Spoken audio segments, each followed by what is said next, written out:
সাল্লাল্লাহু আলাইহি ওয়াসাল্লাম। আজকের দিনী বৈঠকে সংক্ষিপ্ত সময়ে বক্তব্যের বিষয় অবগত হলাম আদর্শ পরিবার। তো যেহেতু আমরা আদর্শ পরিবার বিষয়টি নিয়ে মাঝে মধ্যেই কথা বলছি, আজকে আংশিকভাবে বলবো মনে করছি। সাথে সাথে প্রারম্ভের আলোচনায় সদাচরণ নিয়ে সংক্ষিপ্ত কথা বলি। তার সূচনাতে জানাই, সদাচরণ বলতে যা বোঝায় তা মনে হচ্ছে যে অমুসলিম যারা তারা ওই অংশ নিয়ে নিয়েছে, আর মুসলমান যারা তারা সে অংশ ছেড়ে দিয়েছে। এখন মুসলমান কেন ছেড়ে দিল, তারা কেন সদাচরণ বুঝলো না বা বোঝা প্রয়োজন মনে করে না, তাতে সদাচরণ বিষয়ে কথা বলার পূর্বে আমার অনুমানে একটা কথা, আর আব্দুল্লাহ বক্তব্যে যা বলে তার সারমর্ম হিসেবে একটা কথা। আমার মনে হয় যে জান্নাতে যাওয়ার একটা বড় মাধ্যম সদাচরণ, মানে বিচারের মাঠে মানুষের পাপ নেকি ওজন হবে। তো সদাচরণের নেকি যত ভারী, নেকির জগতে কোনো নেকির ওজন তত ভারী নয়। আবু দারদা রাদিয়াল্লাহু তাআলা আনহু বলেন, রাসূল সাল্লাল্লাহু আলাইহি ওয়াসাল্লাম বলেছেন, ইন্না আথকালা শাইইন ইদাউ ফি মিজানিল মুমিন ইয়াউমাল কিয়ামা খুলুকুন হাসান। বিচারের মাঠে মুমিন পুরুষ নারীর নেকির পাল্লায় সবচেয়ে যেটা ভারী নেকি রাখা হবে সেটা হলো সদাচরণের নেকি। সদাচরণ কি জিনিস? ভালো কথা, ভালো কর্মের নাম সদাচরণ। যেই কথাতে প্রতারণা, ফাঁকি, ধোঁকা আছে, মিথ্যা আছে, সেটা ভালো কথা নয়। যে কথা দিয়ে মানুষের উপকার হয় সেটা হলো ভালো কথা। যে কর্মে ধোঁকা, প্রতারণা, ফাঁকি, অন্যায়, অবিচার, লুটতরাজ, রাহাজানি, জেনা, ব্যভিচার, জুলুম, অত্যাচার, ধোঁকাবাজি, ডাকাবাজি, দলীয় দাপট, দাঙ্গামা, হাঙ্গামা যে কর্মে আছে সে কর্ম ভালো আচরণ নয়। যে কর্মে সবার সাথে মাটির মানুষের মতো নরম আচরণ করে সেই কর্মের নাম ভালো কর্ম। ভালো কথা আর ভালো কর্মের নাম সদাচরণ। বিচারের মাঠে মুমিন পুরুষের নেকির পাল্লায় সবচেয়ে যেটা ভারী নেকি হবে সেটা হলো সদাচরণের নেকি। এ কথা মুহাম্মদ সাল্লাল্লাহু আলাইহি সাল্লাম বলেন। আবার আরবিটা অনুবাদ করি, যেটা তার মুখের ভাষা। তিনি বলেন, ইন্না আথকালা শাইইন, সবচেয়ে ভারী।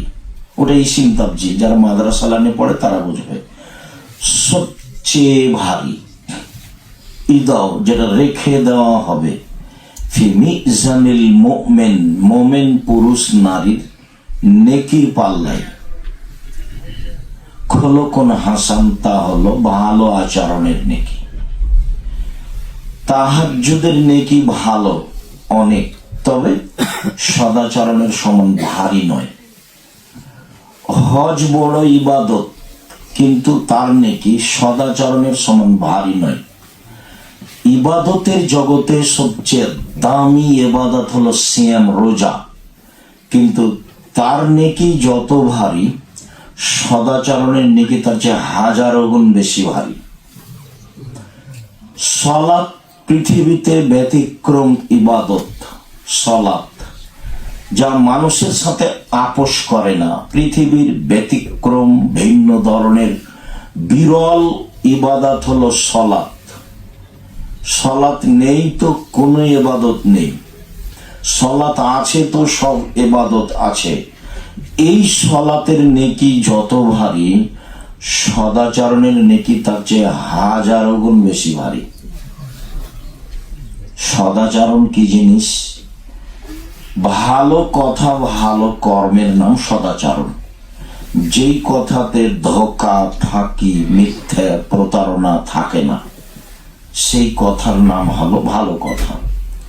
যে কর্মে অন্যায়, অবিচার, লুটতরাজ, রাহাজানি, জুলুম, প্রতারণা, দাগাবাজি, জেল, হাজত এগুলো থাকে না, সেই কর্মের নাম হলো ভালো কর্ম। তো বহির্বিশ্বের সাথে আমি বহু দেশের সাথে জড়িত, তার মাঝে এইসব দেশে আসলে মনে হয় যে তারা এই সদাচরণের সাহায্য নিয়ে নিয়েছে।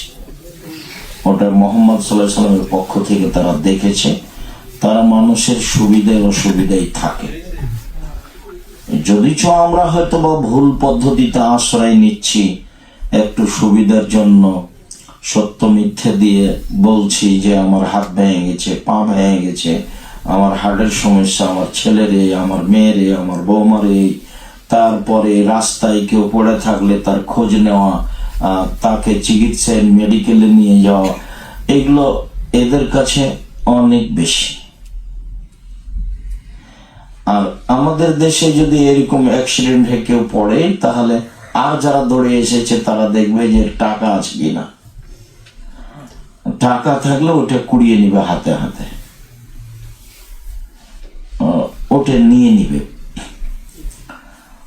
অথচ মুসলিম দেশ, প্রায় সবাই মুসলিম।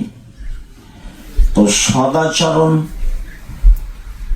বিজাতিদের খুব বুদ্ধি আছে, তারা সতর্ক আগে থেকেই, মুহাম্মদ সাল্লাল্লাহু আলাইহি সাল্লাম আসার আগে থেকেই। সারা পৃথিবী তাদের বলে যে ইব্রাহিম আলাইহিস সালাম আমাদের, ইব্রাহিম আলাইহিস সালামের ছেলেরাও আমাদের, ইসহাক, ইয়াকুব, ইসমাইল, ইউসুফ, সুলাইমান, দাউদ, ঈসা, মুসা, গোটা পৃথিবী আমাদের। কথা যে একেবারে মিথ্যা সেটাও নয়, কথা যে মিথ্যা সেটাও নয়। ইব্রাহিম আলাইহিস সালামের দুই ছেলে ইসমাইল আর ইসহাক, ইসহাক থেকে গোটা পৃথিবী এ যাবৎ। হঠাৎ করে মুহাম্মদ সাল্লাল্লাহু আলাইহি সাল্লাম বলছেন আমি ইসমাইলের, তখন এরা মেনে নিতে পারেনি। বলে কি, নবী তো আমাদের, যুগ যুগ ধরে আমরা নবী থাকলাম, কাল কাল ধরে 5,500 বছর থেকে আমরা নবী, আর হঠাৎ করে বলছে যে ইসমাইলের পক্ষ থেকে আমি নবী। এটা কেমনে হয়?